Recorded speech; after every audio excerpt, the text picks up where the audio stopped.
एक ओंकार सतनाम करता पुरख निरभौ निर्वैर काल मूरत अजूनी सैभ भंग गुर प्रसाद जप आद सच जुगाद सच है भी सच नानक होसी भी सच। वाहिगुरु जी का खालसा वाहिगुरु जी की फतेह। Dear students, in this video I am going to cover very important question number 12 of application of derivatives chapter। ध्यान से देखेगा इस क्वेश्चन को। तो आपको क्वेश्चन में fx दिया हुआ है x प्लस साइन 2x और आपको इसकी वैल्यू निकालनी है इंटरवल 0 से लेके 2 पाई के बीच। क्वेश्चन में बोला हुआ इसकी मैक्सिमम और मिनिमम वैल्यू निकालनी है, मतलब एब्सोल्यूट मैक्सिमम मिनिमम वाला क्वेश्चन है, क्योंकि आपको इंटरवल दिया हुआ है 0 से लेके 2 पाई वाला। तो आपको इस इंटरवल में मैक्सिमम मिनिमम वैल्यू निकालनी। इस फंक्शन की सबसे पहला स्टेप क्या होता है, डेरिवेटिव निकालना। एफ डैश एक्स, एक्स का डेरिवेटिव 1, साइन 2x का डेरिवेटिव क्या होता है, कॉस एक्स, साइन एक्स का कॉस एक्स होता है, तो साइन 2x का क्या होगा, cos 2x into derivative of 2x that is 2, है ना। सो साइन एक्स का डेरिवेटिव कॉस एक्स होता है, तो कॉस साइन 2x का भी कॉस 2x होगा into derivative of 2x that is 2, वो 2 इधर लिख दिया। फिर हम फर्स्ट डेरिवेटिव को इक्वल टू 0 रखते हैं, ये +1 उधर जाके -1 हो गया। यहाँ पे cos 2x किसके इक्वल आ गया, -1/2 के। और cos थीटा -1/2, cos थीटा की वैल्यू 1/2 कहाँ पे होती है, cos 60 में।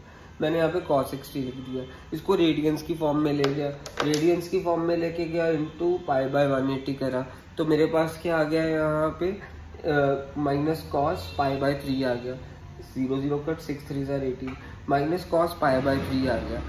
अब मैं माइनस कॉस π/3 को ना कॉस पाई माइनस π/3 लिख सकता हूँ। ऐसा क्यों, जरा ध्यान से देखना।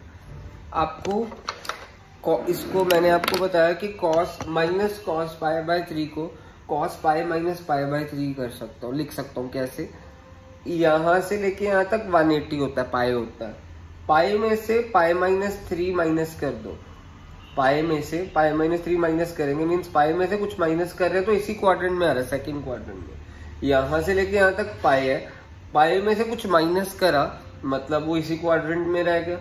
तो मतलब एक क्वाड्रेंट में, सेकंड क्वाड्रेंट में क्या पॉजिटिव होता था, साइन और कोसेकेंट पॉजिटिव होता था, मतलब ये कॉस नेगेटिव होता है। ये हमारे को पता चल गया कि ये कौन से क्वाड्रेंट में, पाई माइनस π/3, पाई यहाँ तक है, उसमें से π/3 माइनस करा तो यहाँ तक कुछ आ गया, तो सेकंड क्वाड्रेंट में है, तो मतलब सेकंड क्वाड्रेंट में कॉस नेगेटिव होता है, तो हम इसको कॉस पाई माइनस π/3 को माइनस कॉस π/3 कह सकते हैं। ठीक है, ये चीज याद रखना, आपको ये रूल करवाया हुआ है। कॉस पाई माइनस π/3 जब हम करते थे, पहले हमने देखा क्वाड्रेंट कौन सा है, ये क्वाड्रेंट है हमारा सेकंड। सेकंड में कॉस क्या होता है, नेगेटिव, तो यहाँ पे नेगेटिव का साइन लगा दिया और इसको काट देते थे और ये ऐसे लिख देते थे। ठीक है, सो आपको ये मैंने कंसेप्ट बता दिया।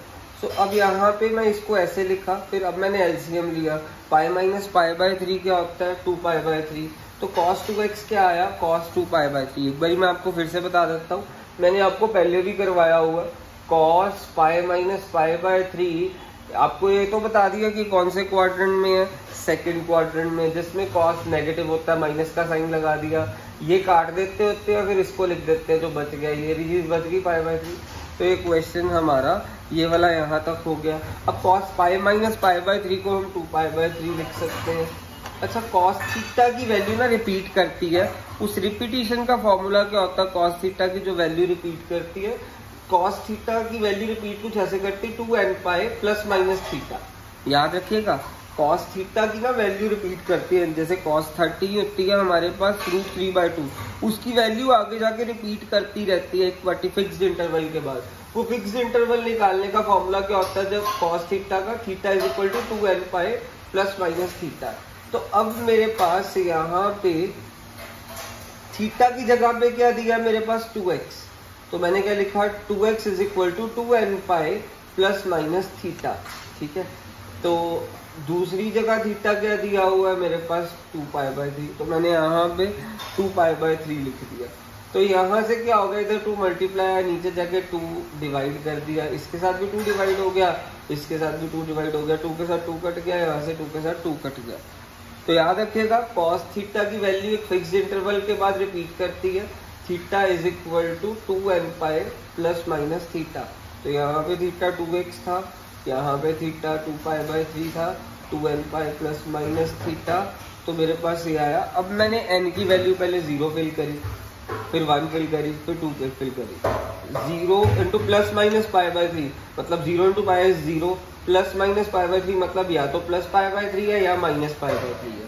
फिर मैंने n की वैल्यू 1 फिल करी, तो 1 इंटू पाई प्लस माइनस π/3। जब हम प्लस कर रहे हैं तो मेरे पास 4π/3 आएगा, जब मैं माइनस करूंगा पाई में से π/3 तो 2π/3 आएगा।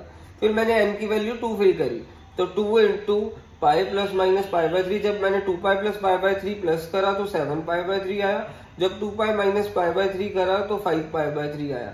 अब n की वैल्यू ना 3 फिल नहीं करनी। ऐसा क्यों, ऐसे कैसे पता चला? हमारे पास इंटरवल दिया है 0 से लेके 2π तक का, ये उस 2π से छोटा है, ये तो इस इंटरवल में आ ही नहीं रहा -π/3, इसको काट दिया क्योंकि मेरे पास इंटरवल कहाँ तक है, 0 से लेके 2π तक का। क्वेश्चन में जो इंटरवल दिया हुआ है 0 से 2π तक का, ये आ रहा है 0 से 2π के अंदर अंदर, ये भी आ रहा है। ये नहीं आ रहा क्योंकि 7/3 करके देखो क्या होता है, 3 2 6, 1 3 2.33, मतलब ये 2π से बड़ा हो गया, ये नहीं आएगा। ये भी 2π से छोटा है 1.33, ये 0 पॉइंट समथिंग पाए, ये भी 1.67 पाए, मतलब ये तो बड़ा आ गया 2 से। अब हम जब n को 3 फिल करेंगे ना, फिल करके देख लेना, वो बड़ा ही आएगा, 2π से बड़ा आएगा, इसीलिए मैं n को 3 फिल नहीं कर रहा इस क्वेश्चन में।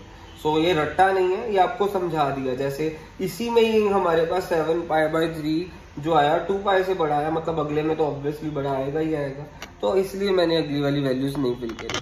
अब आपके पास ये क्वेश्चन में अब सॉल्व कैसे करना है, मतलब पहले आप ये जो इंटरवल दिया हुआ है उसकी एक्सट्रीम वैल्यू f(0) फिल करा, फिर f(2π) फिल करा वहां पे, फिर मैंने क्या फिल करा यहाँ पे, जैसे f(π/3) फिल करा, फिर मैंने क्या फिल करना है, f मेन फंक्शन में 4π/3, 2π/3, 5π/3 मेन फंक्शन में फिल करना है, जो कि मैं फिल करने वाला हूँ। पहले मेन फंक्शन जो x प्लस 2x है, sin 2x है, 0 प्लस sin 2 इंटू 0, फिर f(2π) क्योंकि मेरे पास इंटरवल की एक्सट्रीम वैल्यू 2π भी थी, तो x की जगह 2π, sin 2 into 2π that is sin 4π, फिर f(π/3), π/3 क्योंकि मेरे पास ही यहाँ पे वैल्यू क्रिटिकल पॉइंट से आए थे, तो मैंने π/3, ये सारे critical point π/3 plus sine of 2π/3, तो मेरे पास आ गया ये सॉल्व करके। अब मैंने आपको ये वैल्यूज फिल कर दी, वैल्यूज फिल करके मेरे पास इसका ये आया सॉल्व करके,